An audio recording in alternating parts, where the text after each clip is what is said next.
Assalamualaikum warahmatullahi wabarakatuh. Pemirsa, kita berjumpa dalam program Dialog Khusus bersama Komisi Informasi Provinsi Jawa Timur. Nah, pemirsa, kali ini kita berbincang terkait dengan pentingnya keterbukaan informasi publik pilkada. Kalau kita berbicara mengenai keterbukaan informasi publik, memang merupakan hak setiap warga negara untuk mengetahui terkait informasi publik, khususnya yang sebentar lagi akan dihelat, yaitu Pilkada tahun 2020. Bagaimana kemudian masyarakat dapat mengakses informasi terkait Pilkada? Nah, kali ini pemirsa, di studio sudah hadir Ketua Komisi Informasi Provinsi Jawa Timur, Bapak Imaduddin Esos MSI. Pak Imad, terima kasih sudah bersedia hadir pada kesempatan ini. Dan juga sudah hadir pemirsa, Komisioner KPU Sumeneb, Bapak Rofiki SHI. Pak Rofiki, terima kasih sudah bersedia hadir kali ini. Dan juga anggota Bawaslu Sumeneb, Bapak Abdur Rahim. Pak Rahim, terima kasih Pak sudah bersedia hadir pada kesempatan ini. Pemirsa, pentingnya keterbukaan informasi publik Pilkada. Baik, Pak Imad, ini kita bicara dulu mengenai keterbukaan informasi publik, yang artinya semua badan publik memang sudah harus menerapkan ini. Terkait dengan keterbukaan informasi publik sendiri, Pak Imad, apa yang kemudian harus dipahami oleh masyarakat? Iya, jadi saat ini kita telah memiliki Undang-Undang Nomor 14 Tahun 2008 tentang keterbukaan informasi publik, di mana dalam undang-undang ini mengatur tentang ada 3 pokok yang diatur. Yang pertama berkaitan dengan badan publik, kemudian yang kedua berkaitan dengan masyarakat selaku pengguna dan pemohon informasi, kemudian yang ketiga berkaitan dengan Komisi Informasi. Nah, 3 objek pokok ini sesungguhnya yang menjadi objek utamanya adalah badan publik, agar badan publik itu betul-betul bisa melaksanakan kewajiban dalam melaksanakan keterbukaan informasi publik. Jadi kalau saya runut sebelum lahirnya undang-undang ini, sebetulnya masyarakat itu dan juga badan publik tidak memiliki kepastian ketika ada orang meminta informasi, ada masyarakat yang mohon informasi, juga tidak memiliki kepastian siapa yang seharusnya bertugas memberikan informasi. Nah, kemudian lahirnya undang-undang ini sekarang sudah memberikan kepastian kepada 3 komponen ini, kepada badan publik, kepada masyarakat selaku pengguna informasi, dan kalau nanti misalnya masyarakat mengalami hambatan dalam mengakses informasinya, dia dapat mengajukan proses penyelesaian sengketa. Dan yang menangani penyelesaian sengketa ini adalah Komisi Informasi. Itu sebetulnya sub pokok dari Undang-Undang Keterbukaan Informasi Publik ini. Jadi sejatinya undang-undang ini sebetulnya ingin memberikan payung hukum kepada badan publik dan masyarakat dalam kaitannya dengan keterbukaan informasi publik. Karena sejatinya informasi yang ada pada badan publik itu adalah informasi publik. Cuman memang kemudian dibagi, ada informasi publik yang bersifat terbuka dan ada informasi yang bersifat dikecualikan. Jadi itulah kemudian badan publik sekarang memiliki ketentuan bahwa dalam melaksanakan kewajibannya dia harus patuh pada Undang-Undang Keterbukaan Informasi Publik.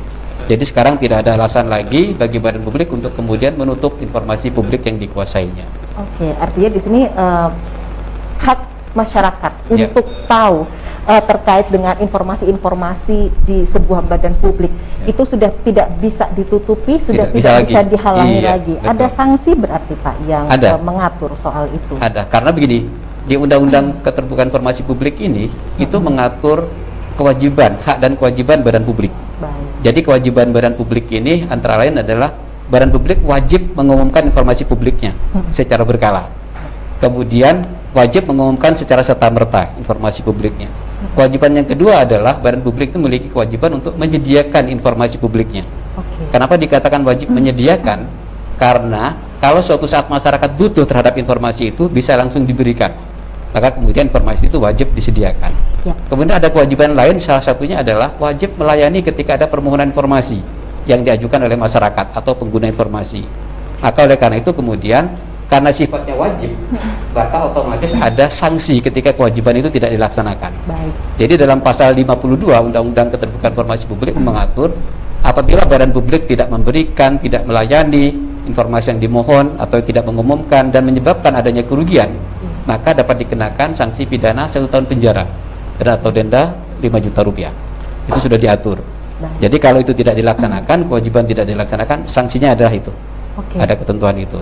Nah, Pak Imad, hingga saat ini teman-teman dari Komisi Informasi Provinsi Jawa Timur pasti sudah berkunjung begitu ya, melakukan komunikasi dan juga koordinasi tentunya dengan berbagai badan publik yang tersebar di seluruh Provinsi Jawa Timur.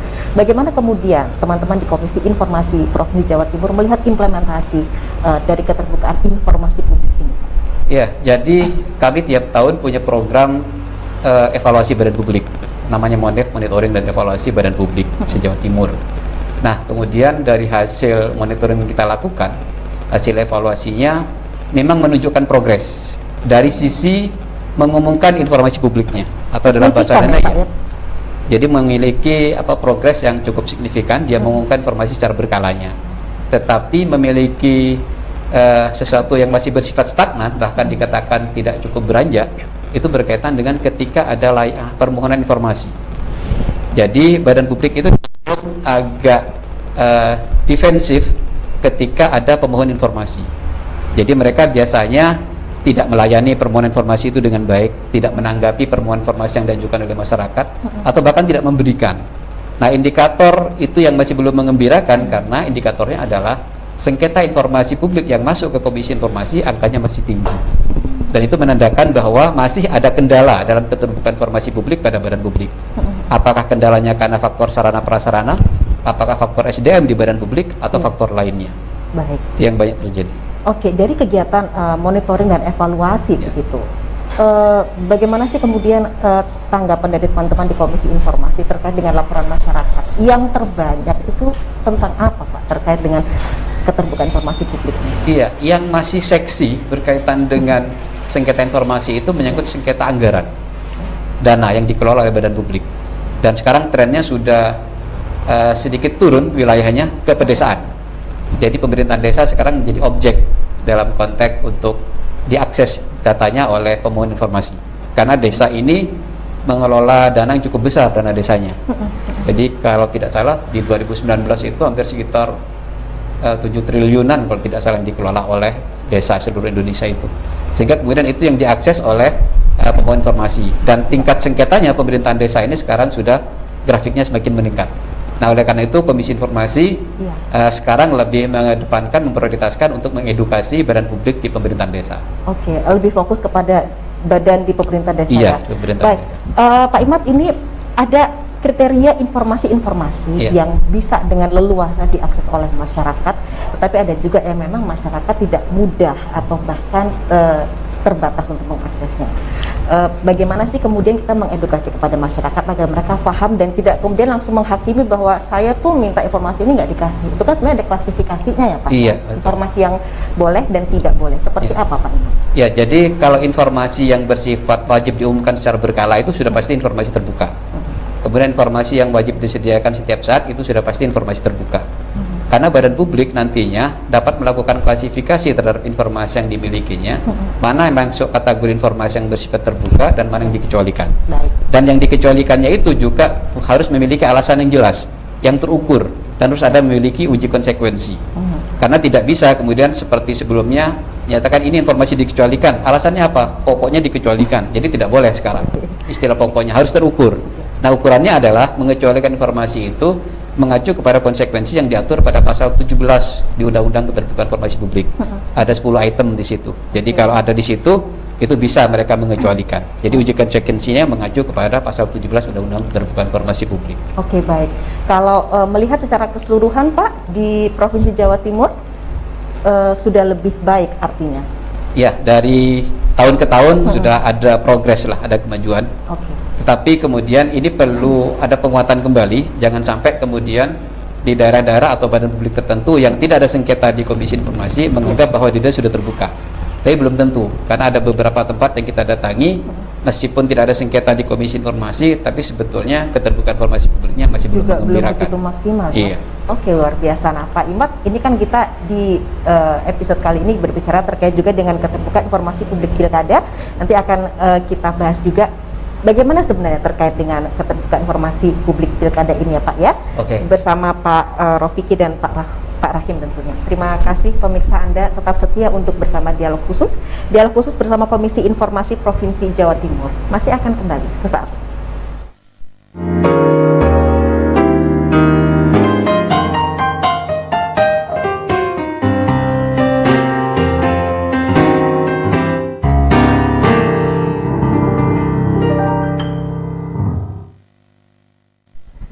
Iya pemirsa, kembali dalam program Dialog Khusus bersama Komisi Informasi Provinsi Jawa Timur. Kita membahas terkait pentingnya keterbukaan informasi publik pilkada. Sebelum ke Pak Rofiki dan juga Pak Rahim, Pak Imad, seperti apa ini kalau kita bicara dengan konteks pilkada yang dalam hitungan hari nanti akan kita jalani? Iya, jadi di pemilu dan pilkada ini itu biasanya tidak terlepas dari adanya konflik. Dan konflik itu biasanya lahir karena adanya sebuah ketertutupan, hingga masyarakat merasa tidak puas misalnya. Nah, oleh karena itu Komisi Informasi memiliki kepedulian dalam konteks keterbukaan informasi publik di pemilu dan pilkada. Makanya kemudian Komisi Informasi menerbitkan Peraturan Komisi Informasi Nomor 1 Tahun 2019 tentang standar pelayanan dan prosedur penyelesaian sengketa informasi pemilu dan pemilihan. Nah, karena di Indonesia, di Jawa Timur saat ini sedang ada pilkada serentak di 19 titik, iya, di ini, makanya kemudian Perki ini kita implementasikan kepada KPU dan Bawaslu, sehingga pada awal 2020 ya, sebelum pandemi, Komisi Informasi telah mensosialisasikan Perki itu kepada Bawaslu dan KPU se-Jawa Timur. Dan itu kemudian dari hasil implementasi sosialisasi itu kita lakukan evaluasi. Di bulan kemarin ya, kita datang ke beberapa KPU di 19 titik itu, dan kemudian kita melihat hasilnya masih belum mengembirakan. Artinya teman-teman KPU dan Bawaslu masih belum sepenuhnya mengimplementasikan Peraturan Komisi Informasi Nomor 1 Tahun 2019 itu. Oleh karena itu nanti ke depan kita akan lebih mempertajam lagi penguatannya kepada teman-teman penyelenggara. Tapi harapannya adalah bahwa dengan adanya Perki ini, Bawaslu dan KPU serta masyarakat memiliki panduan yang jelas berkaitan dengan akses informasi maupun ketika nanti terjadi sengketa informasi. Karena untuk di Perki ini mengatur hal yang berbeda dengan Undang-Undang KIP atau Perki Nomor 1 Tahun 2010 yang bersifat umum. Jadi ini bersifat khusus perlakuannya. Jangka waktu mengajukan permohonan pun juga berbeda antara di hal yang biasa di standar layanan informasi publik Nomor 1 Tahun 2010 dengan Perki Pemilu ini. Jadi kalau layanan informasi di slip pemilu itu batas waktunya 10 hari kerja untuk melayani permohonan. Tapi kalau di Perki Pemilu ini waktunya 3 hari kerja untuk menanggapi, lebih singkat. Karena kita berkejaran dengan tahapan pemilu yang ada di KPU maupun di Bawaslu. Sehingga kalau terjadi sengketa, harapannya hak publik tidak hangus. Sehingga nanti penyelesaian pun di Komisi Informasi waktunya cukup cepat. Jadi 14 hari kerja. Kalau yang biasa kan 14 hari sampai dengan 100 hari kerja. Kalau ini kita cukup di 14 hari kerja. Harapannya misalnya kalau ada orang yang protes atau minta data tentang pemilih karena dia tidak masuk data pemilih, ketika nanti terjadi sengketa, ketika diputus hasil sengketanya, maka orang ini masih masuk dalam tahapan pemilih sehingga masih bisa didaftarkan untuk menjadi pemilih misalnya ini. Tapi kalau waktunya dibuat sampai 100 hari kerja, maka sengketanya belum selesai, pemilunya sudah selesai. Sehingga hak publik untuk mengikuti pemilu menjadi sia-sia. Karena pertimbangan-pertimbangan itu ya? Iya, pertimbangan itu ya. Baik. Pak Rofiki, seperti apa sebenarnya teman-teman di KPU Sumeneb sendiri mengimplementasikan terkait dengan keterbukaan informasi publik mengenai pilkada ini, Pak? Ya, terima kasih Mbak Tika.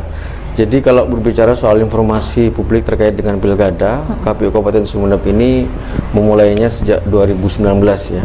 Kita masuk sebelum tahapan, yaitu dimulainya penandatanganan nota NPHD, anggaran yang kita sepakati antara KPU dengan Sumeneb, dan itu adalah awal kita memulai tahapan dan program pemilihan di Kabupaten Sumeneb.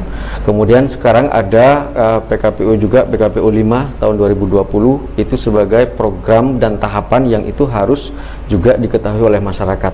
Dan kita secara umum memang mengacu pada PKPU nomor 1 tahun 2015 tentang pengelolaan informasi publik di lingkungan KPU Kabupaten di seluruh Indonesia ya, tentunya yang menjadi acuan itu, sehingga KPU Kabupaten Sumeneb dari seluruh tahapan dan program itu memang harus menginformasikan kepada masyarakat, terutama misalkan soal pembentukan badan ad hoc misalkan, atau pengumuman untuk pembentukan badan ad hoc itu memang harus kita sampaikan secara ke seluruh lapisan, dan juga terutama kita ke instansi terkait, misalkan seperti informasi tahapan dan program itu kita sampaikan.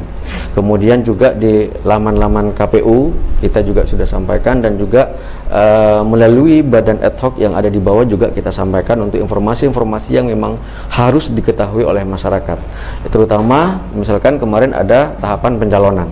Pencalonan baik itu calon perseorangan, yang itu harus diketahui oleh seluruh masyarakat Kabupaten Sumeneb, yang itu harus juga tersampaikan karena merupakan hak dan kewajiban warga negara untuk menjadi calon perseorangan sebelum kita mengumumkan pencalonan dari partai politik misalkan. Itu sudah kita lakukan kemarin.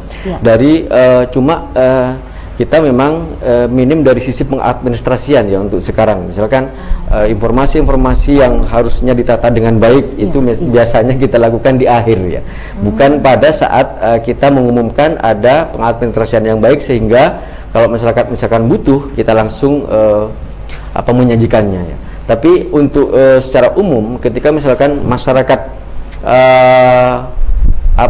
butuh terhadap informasi misalkan, itu kita pasti akan selalu layani sesuai dengan kebutuhan. Dan juga seperti yang disampaikan oleh Bang Imad tadi, memang ada informasi-informasi yang dikecualikan ya, seperti misalkan di pasal 18 PKPU 1 nomor 2000, tahun 2015 itu memang ada informasi yang dikecualikan yang menyangkut terkait dengan data-data pribadi atau hal-hal yang bersifat pribadi.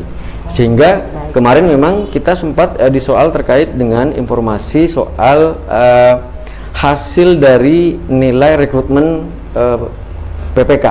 Jadi ada orang yang tidak lulus, dia masih minta informasi soal temannya juga yang lain yang tidak lulus. Itu kita tidak kita layani. Tetapi kalau misalkan dia mau mengetahui terkait dengan hasil pribadi mereka, asalkan yang bersangkutan yang minta, kita layani. Itu yang terjadi kemarin pada saat program pelaksanaan pemilihan bupati terkait dengan rekrutmen tenaga ad hoc. Baik, memang bermacam-macam begitu ya, artinya yang dialami oleh teman-teman KPU, termasuk juga permintaan informasi seperti itu ya pastinya Pak Rofiki. Baik Pak Rahim, kalau di Bawaslu sendiri seperti apa terkait dengan keterbukaan informasi publik pilkada ini Pak? Terima kasih Mbak Tika. Ilustrasi awalnya adalah begini, karena ini terkait dengan proses pemilihan, terkait dengan penyelenggaraan baik itu pemilu maupun pilkada ataupun pemilihan itu, maka ilustrasinya adalah semakin tinggi angka partisipasi masyarakat, maka output dari bentuk giat atau aktivitas apapun insya Allah hasilnya akan semakin baik. Termasuk sejauh mana tingkat keterbukaan publik itu kita sodorkan ke masyarakat, insya Allah hasilnya pun juga akan semakin baik. Sesungguhnya terkait dengan tingkat keterbukaan informasi di Badan Pengawas Pemilu Kabupaten Sumeneb itu, ini tidak lepas dari amanah dari Perbawaslu 1 tahun 2017 yang sekarang dirubah menjadi Perbawaslu 10 tahun 2019, yang setidaknya adalah amanah untuk bagaimana membentuk dan mengefektifkan PPED. Nah, kemarin pada tahun 2019 kita sudah membentuk PPED sebagai bagian dari layanan keterbukaan informasi. Di PPED tersebut ada laman-laman Bawaslu, termasuk misalnya Instagram, Facebook, kemudian Twitter, YouTube dan semacamnya sudah ada di sana semuanya. Sehingga hasil dan kerja-kerja kepengawasan terkait dengan tahapan penyelenggaraan pemilihan itu kita tuangkan di sana, terkecuali adalah informasi yang memang dikecualikan. Apa kemudian alasan-alasan informasi yang dikecualikan tersebut sesuai dengan PKPU 8 tahun 2020 misalnya, memang ada beberapa informasi yang harus dikecualikan, misalnya hasil kajian, karena ini juga menyangkut keselamatan, keamanan, termasuk identitas dari para pelapor. Istilahnya kalau di Badan Pengawas Pemilu itu ada form-form yang memang tidak boleh untuk dikeluarkan, dan itu menjadi bagian dari informasi yang dikecualikan. Tetapi terkait dengan beberapa hasil pengawasan, misalnya kita melakukan pengawasan terhadap objek yang memang harus diawasi oleh Bawaslu sebagai bagian dari tugas, fungsi, dan kewenangannya, itu memang kita sampaikan ke publik. Salah satu contoh misalnya kita sampaikan kemarin terkait dengan penanganan APK yang melanggar, atau itu dianggap oleh teman-teman yang lain KPU misalnya karena itu masuk sebelum tahapan kampanye, dianggap sebagai alat alat peraga sosialisasi, tetapi ketika masuk pada tahapan kampanye kita coba tertibkan dan kita sampaikan ke publik bahwa alat sosialisasi kampanye itu, ini contoh ya, sudah kita tertibkan karena itu sudah tidak sesuai dengan PKPU yang mengaturnya, tidak sesuai dengan regulasi-regulasi yang ada. Misal kita sampaikan kemarin bahwa ada sejumlah 604 atau 604 APK yang kita tertibkan karena itu melanggar baik itu PKPU maupun Perda nomor 21 tahun 2017 yang mengatur tentang peletakan APK atau peletakan di tempat yang dilarang memang sesuai dengan pergub hal tersebut. Hal lainnya misalnya juga terkait dengan tahapan-tahapan yang lain, coklit, tahapan kampanye, kita memang senantiasa untuk menyampaikan ke publik bahwa ini loh hasil kerja dari pengawasan. Jadi kalau itu benar-benar transparan disampaikan kepada publik tentunya ya. Kalau Bawaslu insya Allah sudah transparan, apalagi secara nasional, Badan Pengawas Pemilu itu kemarin dikasih anugerah bahwa Bawaslu adalah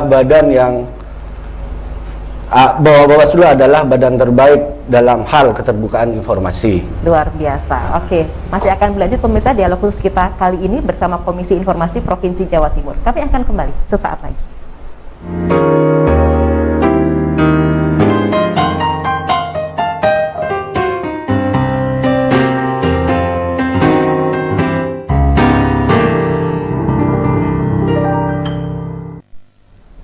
Iya pemirsa, saat ini Anda tengah menyaksikan program dialog khusus bersama Komisi Informasi Provinsi Jawa Timur terkait dengan pentingnya keterbukaan informasi publik pilkada.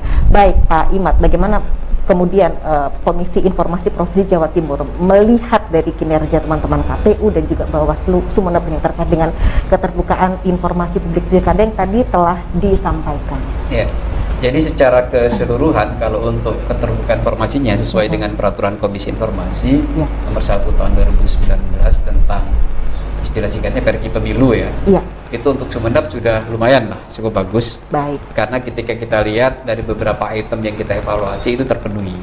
Hanya mungkin ada beberapa bagian atau beberapa jenis informasi yang tidak terdokumentasi dengan baik. Mungkin ini karena baru pertama ya menerapkan peraturan Komisi Informasi dan sosialisasinya pun juga kita masih satu kali kita lakukan sehingga kemudian mungkin pemahamannya masih kurang karena di Perki Pemilu ini juga mengatur tentang kewajiban dari penyelenggara pemilu untuk mengumumkan informasinya secara berkala. Di antaranya misalnya tahapan pemilu itu menjadi wajib diumumkan secara berkala, termasuk juga misalnya syarat calon dan syarat pencalonan terus diumumkan. Ada beberapa lagi juga tentang laporan hasil kegiatan dari setiap tahapan itu. Nah, yang kita lihat di berkalanya itu kemarin juga KPU dan Bawaslu rata-rata belum membuat laporan setiap tahapan. Jadi karena memang kebiasaan di penyelenggara pemilu membuat laporannya itu di akhir. Jadi laporan setiap tahapan langsung dibuat di akhir. Nah, mestinya yang kita inginkan adalah laporan setiap tahapan itu hasilnya diumumkan juga.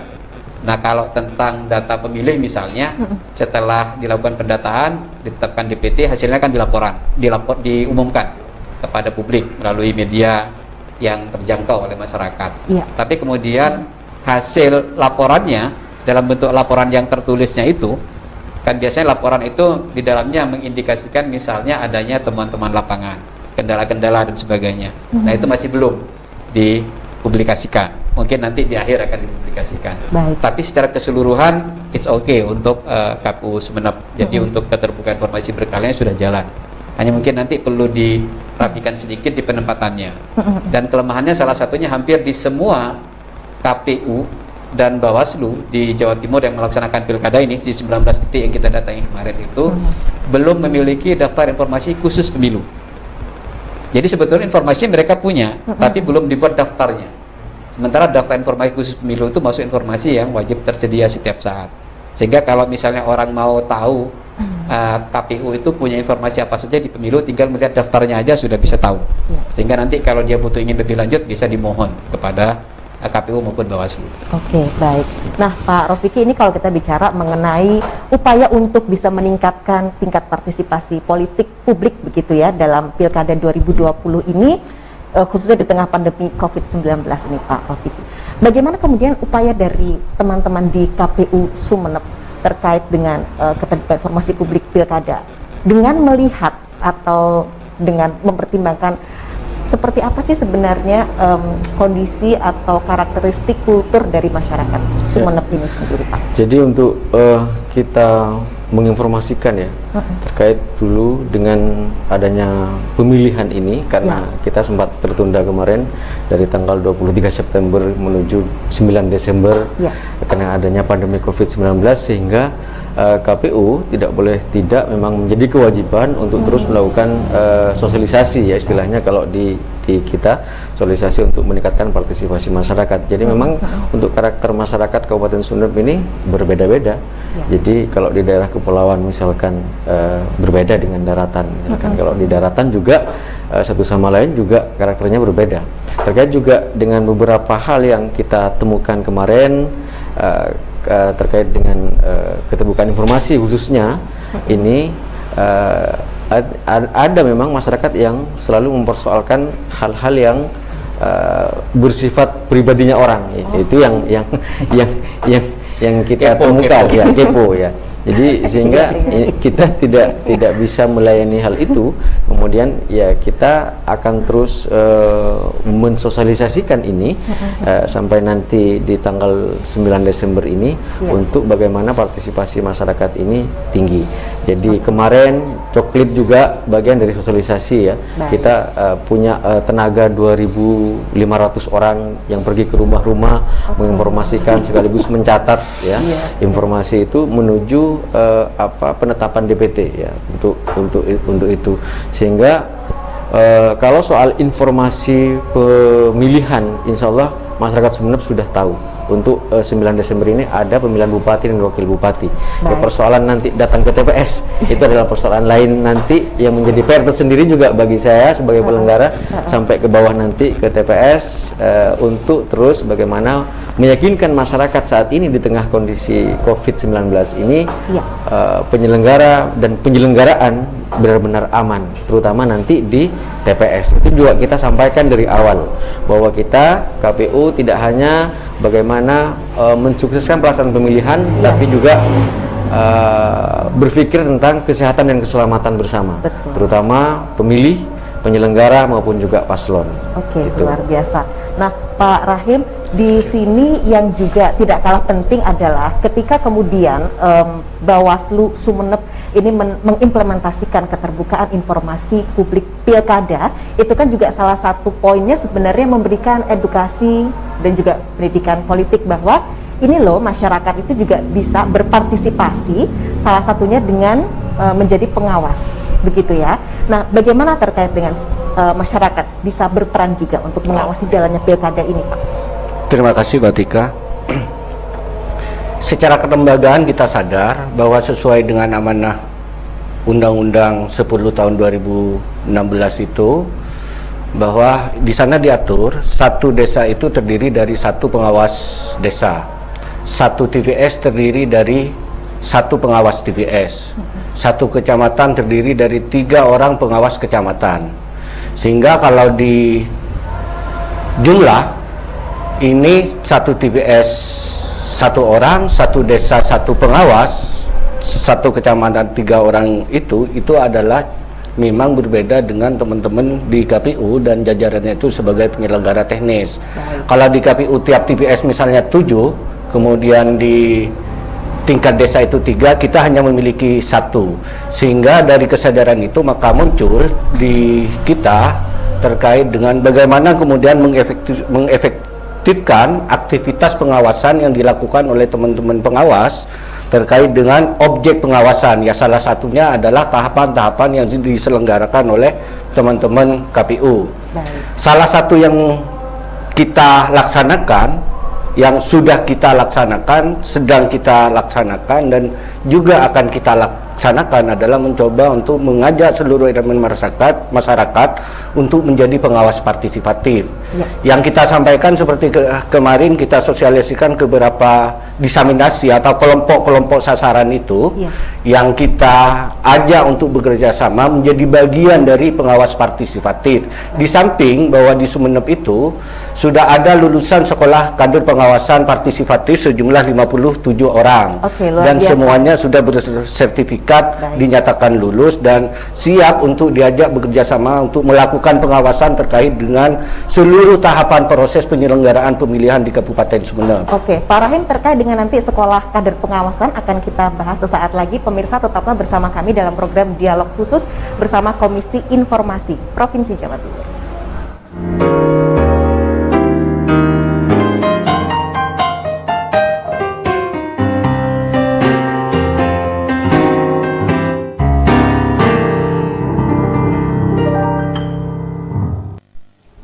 Ya pemirsa, masih dalam program Dialog Khusus bersama Komisi Informasi Provinsi Jawa Timur, pentingnya keterbukaan informasi publik pilkada. Pak Rahim melanjutkan tadi SKPP, Sekolah Kader Pengawasan Partisipatif. Bagaimana Pak? Sekolah Kader Pengawasan Partisipatif itu kan sungguhnya adalah mereka masyarakat yang sudah cukup umur, artinya sudah cukup untuk memiliki hak pilih, tetapi mereka tidak masuk menjadi penyelenggara baik di KPU maupun di Bawaslu-nya.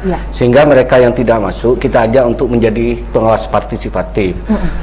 Pengawas partisipatif ini adalah masyarakat yang memiliki hak untuk melakukan pengawasan dan juga melakukan pencegahan terhadap potensi adanya dugaan pelanggaran di saat pelaksanaan pemilihan tersebut, tetapi tidak memiliki kewenangan untuk melakukan penindakan, karena mereka itu sekali lagi hanya statusnya adalah pengawas partisipatif yang tidak memiliki kewenangan untuk melakukan penindakan terhadap potensi adanya dugaan pelanggaran.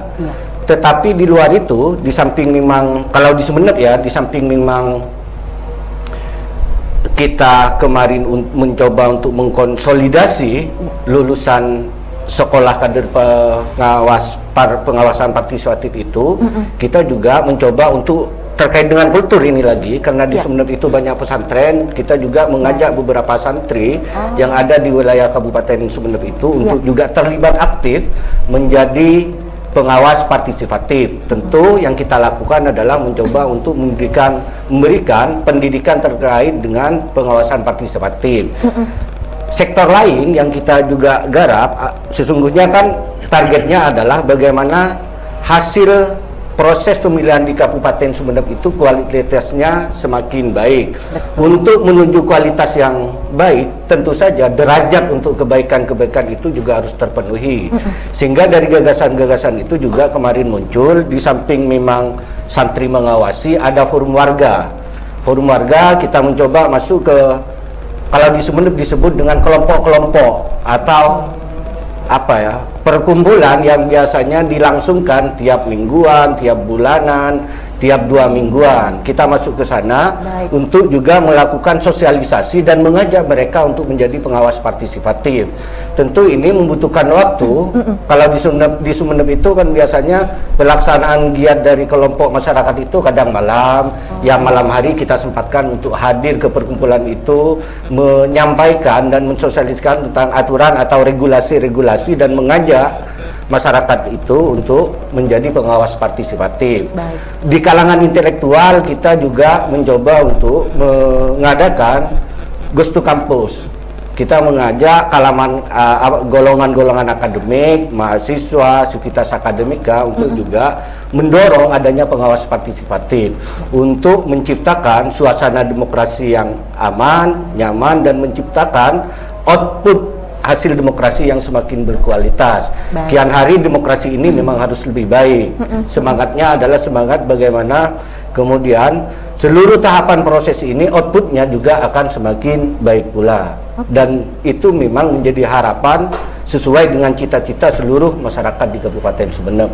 Itu sesungguhnya harapan kita, yang sesungguhnya ini juga menjalankan sebagai tugas dan fungsi serta kewenangan daripada Bawaslu Kabupaten Sumeneb. Oke Pak Rahim, dan kemudian untuk respon dari masyarakat Sumeneb sendiri luar biasa ya terhadap dengan adanya SKPP itu tadi ya? Iya, dari hasil beberapa yang kita laksanakan itu memang dari laporan, karena yang kita sentuh tidak kemudian kita biarkan, tetapi tetap kita sentil, kita sapa, kemudian kita tanyakan, dan dari laporannya itu memang ada sebagian dari mereka yang berhasil untuk melakukan pencegahan terhadap potensi adanya dugaan pelanggaran.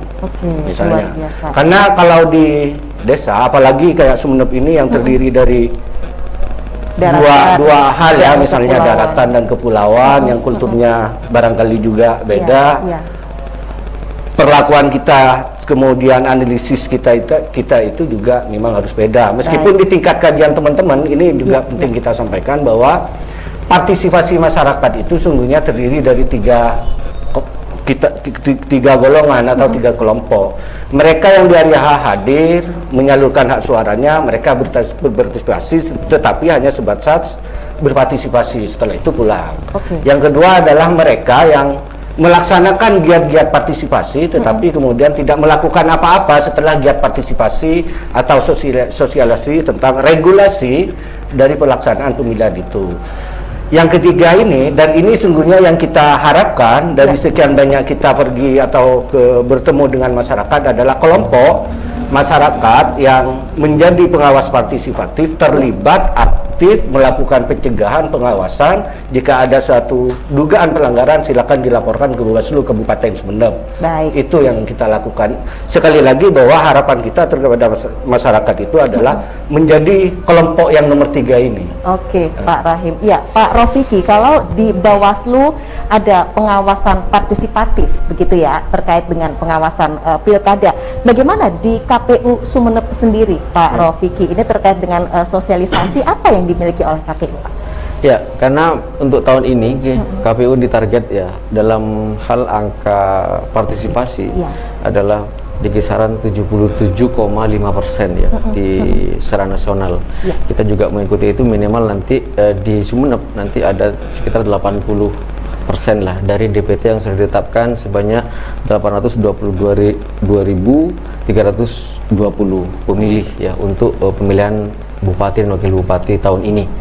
Ya, di samping kita memang menyajikan keterbukaan informasi untuk bagaimana masyarakat terlibat dalam beberapa aktivitas atau program dan kegiatan dari pemilihan itu, KPU juga secara mandiri selama 2 bulan terakhir ini sudah memiliki 50 orang relawan demokrasi. Relawan demokrasi ini adalah mitra KPU untuk melakukan sosialisasi baik itu door to door kepada masyarakat yang itu menyasar sedikitnya 10 basis. Ada basis keluarga, basis perempuan, basis disabilitas, basis kelompok marginal, basis kelompok komunitas tertentu. Itu yang kemarin dan saat ini sedang berjalan ya, terutama di wilayah kepulauan. Karena kita dari 27 kecamatan ya, 9 kecamatan lainnya berada di wilayah kepulauan. Jadi ada 18 daratan, 9 kepulauan, dan itu dari pulau-pulau itu nanti desa dan dusunnya juga berbeda pulau. Jadi dari desa ke pulau itu ada bahkan di Raas ini sekitar 4 jam atau 8 jam pulang pergi untuk pergi ke satu dusun itu. Di sana juga ada 2 TPS yang itu diperkirakan pemilihnya adalah sekitar 800-an untuk di satu dusun itu. Sehingga kemarin dalam pemilihan relawan demokrasi, karena memang antusiasnya cukup tinggi, yaitu ada sekitar 150 orang kemarin yang mendaftar, dan kita ambil 50 orang sesuai dengan kuota dan kekuatan anggaran kita di APBD untuk kepentingan pemilihan ini. Ya, kita menyasar di seluruh segmen itu, terutama di wilayah kepulauan, yang itu KPU tidak bisa ke sana. Tapi kita melibatkan masyarakat yang secara sukarela melakukan sosialisasi itu kepada masyarakat. Paling tidak ada 20 kegiatan yang nanti akan dikerjakan oleh 50 relawan demokrasi itu dengan menyasar 10 basis itu. Di antaranya adalah perempuan, keluarga, ada disabilitas, ada kelompok marginal, kemudian ada komunitas tersendiri. Itu yang nanti kita berupaya untuk bagaimana meningkatkan partisipasi masyarakat dalam pemilihan ini terutama di tengah pandemi yang sekarang ini banyak masyarakat yang masih belum percaya terhadap pilkada, bahwa pilkada itu aman.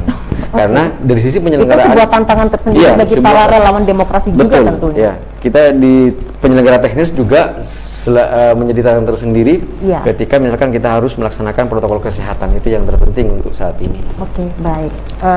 Diharapkan juga dengan adanya perbincangan kita kali ini ya Pak Rofiki, itu bisa semakin memantapkan masyarakat untuk mereka merasa aman dan nyaman ketika mereka menggunakan hak pilih mereka tanggal 9 Desember 2020 nanti ya. Baik pemirsa, masih ada satu segmen terakhir dalam program dialog khusus bersama Komisi Informasi Jawa Timur. Kami akan kembali sesaat lagi.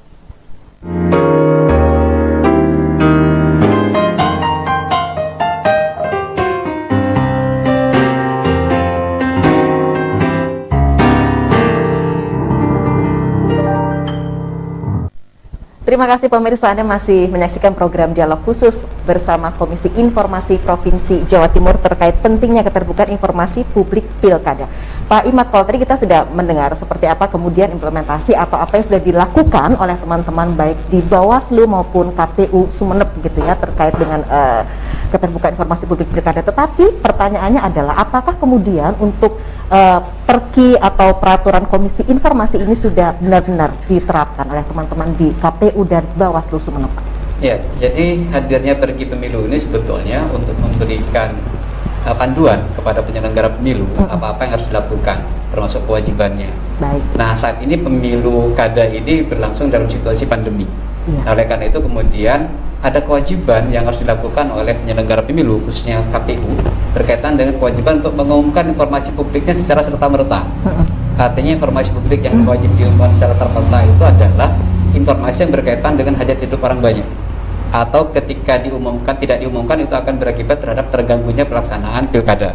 Maka itu wajib diumumkan. Salah satu contoh misalnya, dalam situasi pandemi ini, maka kemudian protokol kesehatan dalam menggunakan hak pilih itu harus diumumkan secara terus-menerus kepada masyarakat, sehingga nanti masyarakat yang hadir ke TPS itu sudah sesuai dengan prokes yang ada, dan diharapkan nantinya tidak ada klaster baru dari proses pemilihan ini. Nah, itu harus diumumkan secara terus-menerus, termasuk juga berkaitan dengan kalau di Sumeneb ini karena ada kepulauan misalnya, jadi kalau ada situasi di mana kemudian situasi itu akan menyebabkan terjadinya gangguan terhadap pelaksanaan pilkada, maka itu juga harus diumumkan.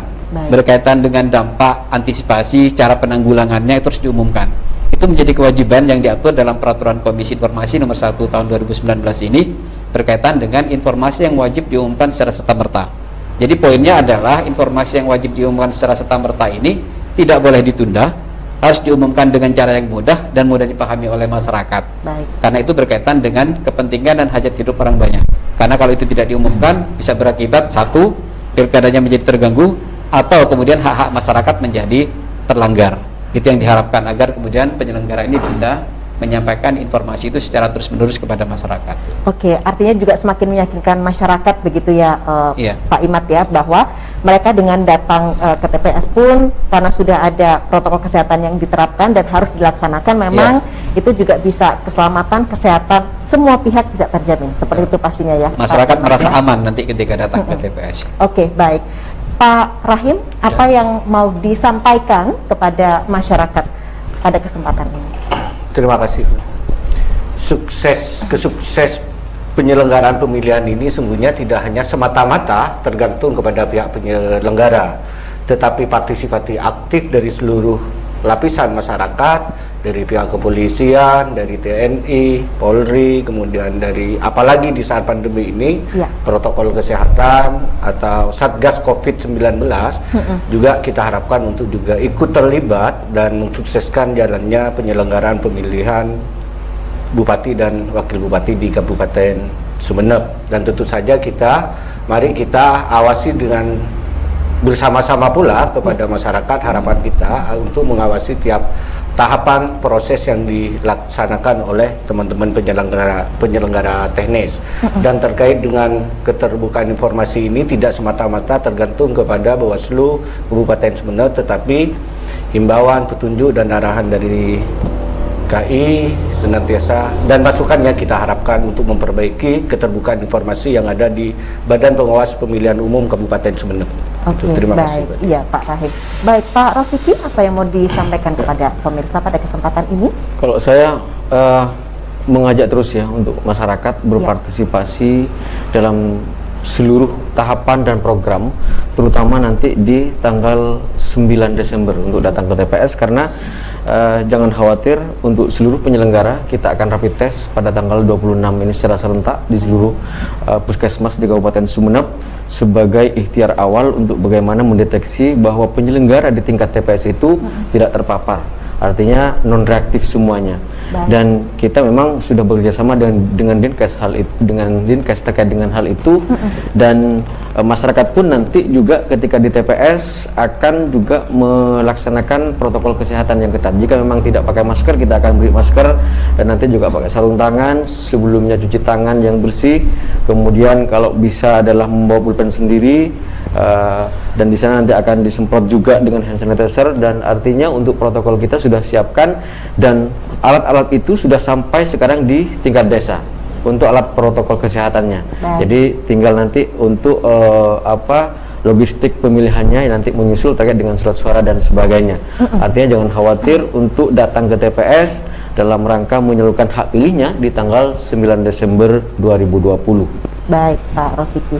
Ya, Pak Imad, apa yang mau disampaikan oleh Komisi Informasi Provinsi Jawa Timur terkait dengan keterbukaan informasi publik pilkada kali ini? Ya, baik. Jadi dalam perspektif kami, Komisi Informasi Provinsi Jawa Timur, suksesnya pilkada itu adalah ketika badan penyelenggara pemilu, baik KPU maupun Bawaslu, itu sudah mampu mengimplementasikan ketentuan peraturan perundang-undangan berkaitan dengan keterbukaan informasi publik, khususnya berkaitan dengan pergi pemilu. Baik. Kemudian yang kedua, adanya layanan permohonan informasi yang bisa dilakukan dengan baik ketika ada masyarakat yang mengakses informasi kepada penyelenggara pemilu. Dan yang terakhir adalah bahwa sukses pemilu itu ketika dalam penyelenggaraan pemilu itu nantinya tidak terjadi sengketa informasi pemilu. Sehingga ketika tidak terjadi sengketa informasi pemilu, itu bisa menjadikan indikasi bahwa badan penyelenggara pemilu ini, baik KPU maupun Bawaslu, sudah melaksanakan keterbukaan informasi publik dengan baik. Sehingga masyarakat tidak merasa ada keberatan, tidak merasa dirugikan ketika mengakses informasi. Sehingga dengan demikian menunjukkan bahwa keterbukaan informasi publik yang dilaksanakan oleh penyelenggara pemilu, baik KPU maupun Bawaslu, itu sudah dilaksanakan sesuai dengan ketentuan yang ada. Dan kami pun dari Komisi Informasi juga tidak direpotkan lagi untuk menyelesaikan ketika ada permohonan penyelesaian sengketa informasi. Baik, Jadi harapannya clear penyelenggaraan pemilu, sukses pemilunya, salah satunya adalah tidak ada sengketa informasi pemilu. luar biasa. Tentunya ini sinergi kita semua ya untuk bisa mewujudkan pilkada yang memang langsung, umum, bebas rahasia, dan itu tadi aman begitu ya Pak ya, meski Aman. kita melaksanakannya di tengah pandemi COVID-19. Baik, Pak Imaduddin, terima kasih. Bapak Rafiki juga terima kasih. Bapak Abdul Rahim, terima kasih. Pemirsa, sampai di sini kebersamaan kita dalam program Dialog Khusus. Kami juga mengucapkan terima kasih atas kebersamaan Anda selama lebih kurang 1 jam ini bersama kami pemirsa. Dan sampai di sini Dialog Khusus bersama Komisi Informasi Provinsi Jawa Timur. Saya Tika Subandi. Sampai jumpa. Wassalamualaikum warahmatullahi wabarakatuh. Waalaikumsalam. Waalaikumsalam.